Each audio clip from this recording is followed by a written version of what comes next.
ನಮ್ಮ ಇವತ್ತಿನ ರೆಸಿಪಿ ನೀವು ನೋಡ್ತಿದ್ದೀರಾ ಎಗ್ ಮಸಾಲ ಕರಿ.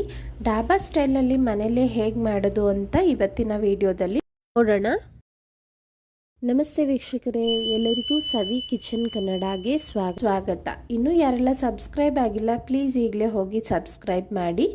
ಮೊದಲಿಗೆ ಮಿಕ್ಸಿ ಜಾರ್ಗೆ ಒಂದು ಮೀಡಿಯಮ್ ಸೈಜ್ನ ಟೊಮೆಟೊನ ಕಟ್ ಮಾಡಿ ಹಾಕ್ಕೊಳ್ತಾ ಇದ್ದೀನಿ. 3 ಹಸಿ ಮೆಣಸಿನಕಾಯಿ, ಒಂದು ಸ್ವಲ್ಪ ಕೊತ್ತಂಬರಿ ಸೊಪ್ಪು, ಪುದೀನ ಆಪ್ಷನಲ್, ಫ್ಲೇವರ್ಗೋಸ್ಕರ ಹಾಕ್ತಾ ಇದ್ದೀನಿ. ಒಂಚೂರು 10 ಗೋಡಂಬಿನ ಹಾಕ್ಕೊಳ್ತಾ ಇದ್ದೀನಿ. ನೀವು ಇನ್ನೂ ಸ್ವಲ್ಪ ಹೆಚ್ಚಿಗೆನೂ ಹಾಕ್ಕೊಳ್ಬೋದು. ಇವೆಲ್ಲವನ್ನು ಗ್ರೈಂಡ್ ಮಾಡಿ ಫೈನ್ ಪೇಸ್ಟಾಗಿ ಪಕ್ಕಕ್ಕೆ ಇಟ್ಕೊಳ್ಳೋಣ. ಮೊಟ್ಟೆನ ಬೇಯಿಸಿ ಈ ರೀತಿ ಕಟ್ ಮಾಡಿ ಸೈಡ್ಗೆ ಇಟ್ಕೊಂಡಿದ್ದೀನಿ. ಈಗ ಒಂದು ಬಾಣಲಿಗೆ ಎಣ್ಣೆ ಹಾಕಿ, ಇನ್ನೂ ಸ್ಟವ್ ಆನ್ ಮಾಡಿಲ್ಲ ನಾನು. ಎಣ್ಣೆಗೆ 1 ಚಿಟಿಕೆ ಅರಿಶಿನ, ಒಂದು ಸ್ವಲ್ಪ ಗರಂ ಮಸಾಲ ಹಾಗೂ ಖಾರದ ಪುಡಿನ ಹಾಕಿ ಮಿಕ್ಸ್ ಮಾಡ್ಕೊಳ್ತಾ ಇದ್ದೀನಿ. ಈಗ ಬೇಯಿಸಿ ಇಟ್ಕೊಂಡಿರೋ ಅಂಥ ಮೊಟ್ಟೆನ ಹಾಕ್ಕೊಳ್ಳೋಣ ಇದಕ್ಕೆ. ಈ ರೀತಿ ಫ್ರೈ ಮಾಡ್ಕೊಳ್ಳೋದ್ರಿಂದ ಮೊಟ್ಟೆಗೆ ಉಪ್ಪು ಖಾರ ಎಲ್ಲ ಚೆನ್ನಾಗಿ ಹಿಡಿಯುತ್ತೆ. ಈಗ ಸ್ಟವ್ನ ಆನ್ ಮಾಡಿಕೊಂಡು ಲೋ ಫ್ಲೇಮ್ ಇಟ್ಟು 1 ರಿಂದ 2 ನಿಮಿಷ ಫ್ರೈ ಮಾಡ್ಕೊಳ್ಳಿ.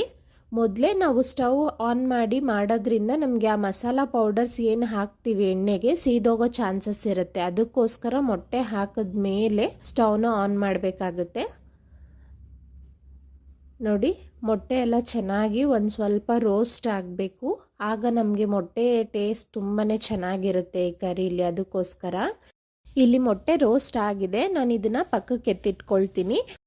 ಅದೇ ಎಣ್ಣೆಗೆ ಒಂದು 4-5 ಲವಂಗ, 2 ಇಂಚು ಚಕ್ಕೆ, 1 ಪಲಾವ್ ಎಲೆ, 1/4 ಟೇಬಲ್ ಸ್ಪೂನ್ ಆಗೋವಷ್ಟು ಸೋಂಪು ಕಾಳನ್ನು ಹಾಕ್ಕೊಂಡಿದ್ದೀನಿ. ಫ್ಲೇವರ್ಸ್ ಎಲ್ಲ ಬಿಟ್ಕೋಬೇಕು. ಒಂದು 30 ಸೆಕೆಂಡ್ಸ್ ಆದಮೇಲೆ ನೀವು ಸಣ್ಣದಾಗಿ ಕಟ್ ಮಾಡಿ ಇಟ್ಕೊಂಡಿರೋ ಅಂಥ 2 ಮೀಡಿಯಮ್ ಸೈಜ್ ಈರುಳ್ಳಿನ ಹಾಕ್ಕೊಳ್ತಾ ಇದ್ದೀನಿ. ಈರುಳ್ಳಿ ಎಲ್ಲ ನಮಗೆ ಕಂದು ಬಣ್ಣ ಬರೋವರೆಗೂ ಫ್ರೈ ಆಗಬೇಕು. ನೋಡಿ, ಈಗ 1 ಸ್ಪೂನ್ ಆಗೋಷ್ಟು ಶುಂಠಿ ಬೆಳ್ಳುಳ್ಳಿ ಪೇಸ್ಟ್ನೂ ಸಹ ಹಾಕ್ಕೊಳ್ತಾ ಇದ್ದೀನಿ. ಹಸಿ ಸ್ಮೆಲ್ ಹೋಗೋವರೆಗೂ ಫ್ರೈ ಮಾಡ್ಕೊಳ್ಳೋಣ. ಈರುಳ್ಳಿ ಸ್ವಲ್ಪ ಹೆಚ್ಚಿಗೆ ರೋಸ್ಟ್ ಮಾಡಿದ್ರೇ ಚೆನ್ನಾಗಿರೋದು. ತುಂಬ ಸಣ್ಣದಾಗಿ ಕಟ್ ಮಾಡಿ ಹಾಕಬೇಕು. ನೋಡಿ, ಈಗ ಫ್ರೈ ಆಗಿದೆ. ನಾವು ರುಬ್ಬಿ ಇಟ್ಕೊಂಡಿರೋ ಅಂಥ ಮಸಾಲೆನ ಹಾಕ್ಕೊಳ್ಳೋಣ. ಈಗ ನಾವು ಗೋಡಂಬಿ ಎಲ್ಲ ಹಾಕಿರೋದ್ರಿಂದ ಮಸಾಲೆ ತುಂಬ ಗಟ್ಟಿಯಾಗಿ ಚೆನ್ನಾಗಿ ಬಂದಿದೆ. ಗೋಡಂಬಿ ಇಲ್ಲ ಅನ್ನೋರು ತೆಂಗಿನಕಾಯಿ ಹಾಲು ಬರುತ್ತಲ್ಲ, ಹಾಲನ್ನ ಮಾತ್ರ ತಗೊಂಡು ಇಲ್ಲಿ ಸ್ವಲ್ಪ ಸೇರಿಸ್ಕೋಬೋದು. ಆಗ ಗ್ರೇವಿ ಅನ್ನೋದು ಕನ್ಸಿಸ್ಟೆನ್ಸಿ ತುಂಬಾ ತಿಕ್ಕಾಗಿ ಚೆನ್ನಾಗಿ ಬರುತ್ತೆ. ನಾವು ರುಬ್ಬೋದಕ್ಕೆ ಹಸಿ ಪದಾರ್ಥಗಳನ್ನ ಹಾಕಿದ್ದೀವಿ. ಹಸಿ ಸ್ಮೆಲ್ ಹೋಗೋವರೆಗೂ 1 ರಿಂದ 2 ನಿಮಿಷ ಕುದಿಸ್ಕೊಳ್ಳಿ. ಅನಂತರ ಇಲ್ಲಿ 1 ಸ್ಪೂನ್ ಆಗೋಷ್ಟು ಖಾರದ ಪುಡಿ, 1 ಸ್ಪೂನ್ ಆಗೋಷ್ಟು ಧನಿಯಾ ಪುಡಿ, ಅರ್ಧ ಸ್ಪೂನ್ ಆಗೋಷ್ಟು ಗರಂ ಮಸಾಲ, ಹಾಗೆ 1/4 ಟೇಬಲ್ ಸ್ಪೂನ್ ಆಗೋಷ್ಟು ಜೀರಾ ಪೌಡರ್ನ ಹಾಕ್ತಾ ಇದ್ದೀನಿ. ಜೀರಿಗೆ ಪೌಡರ್ ಇಲ್ಲ ಅಂದರೆ ನೀವು ಜೀರಿಗೆನೇ ಕುಟ್ಟಿ ಪುಡಿ ಮಾಡಿ ಸೇರಿಸ್ಕೊಳ್ಬೋದು. ನೋಡಿ, ಇದನ್ನೆಲ್ಲ ಚೆನ್ನಾಗಿ ಮಿಕ್ಸ್ ಮಾಡ್ಕೊಳ್ಳೋಣ. ಈಗ ಇದಕ್ಕೆ ಕನ್ಸಿಸ್ಟೆನ್ಸಿ ನೋಡಿಕೊಂಡು ನೀವು ನೀರನ್ನು ಹಾಕ್ಕೊಳ್ಬೇಕು. ನಾನಿವತ್ತು ರೊಟ್ಟಿಗೋಸ್ಕರ ಈ ಗ್ರೇವಿನ ಮಾಡ್ತಾ ಇದ್ದೀನಿ. ಸ್ವಲ್ಪ ಗಟ್ಟಿಯಾಗೇ ಮಾಡಬೇಕು. ಅದಕ್ಕೋಸ್ಕರ ನಾನು ಸ್ವಲ್ಪ ನೀರನ್ನ ಹಾಕ್ಕೊಂಡಿದ್ದೀನಿ. ನೋಡಿ, ರುಚಿಗೆ ತಕ್ಕಷ್ಟು ಉಪ್ಪನ್ನು ಹಾಕಿ ಮಿಕ್ಸ್ ಮಾಡ್ಕೊಳ್ಳೋಣ.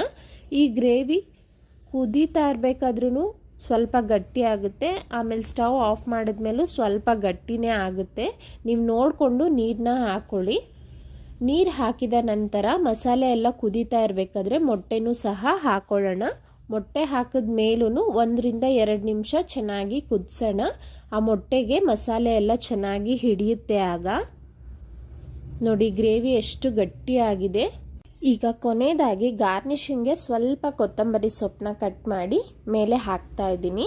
ನೋಡಿ, ಎಷ್ಟು ಸಿಂಪಲ್ ಅಲ್ವಾ, ಆದರೆ ತುಂಬಾ ಟೇಸ್ಟಿಯಾಗಿರುತ್ತೆ. ಖಂಡಿತ ಈ ರೀತಿ ಗ್ರೇವಿನ ಚಪಾತಿ, ಪೂರಿ, ರೊಟ್ಟಿ, ರೈಸ್ಗೂ ಸಹ ತುಂಬಾ ಟೇಸ್ಟಿಯಾಗಿರುತ್ತೆ.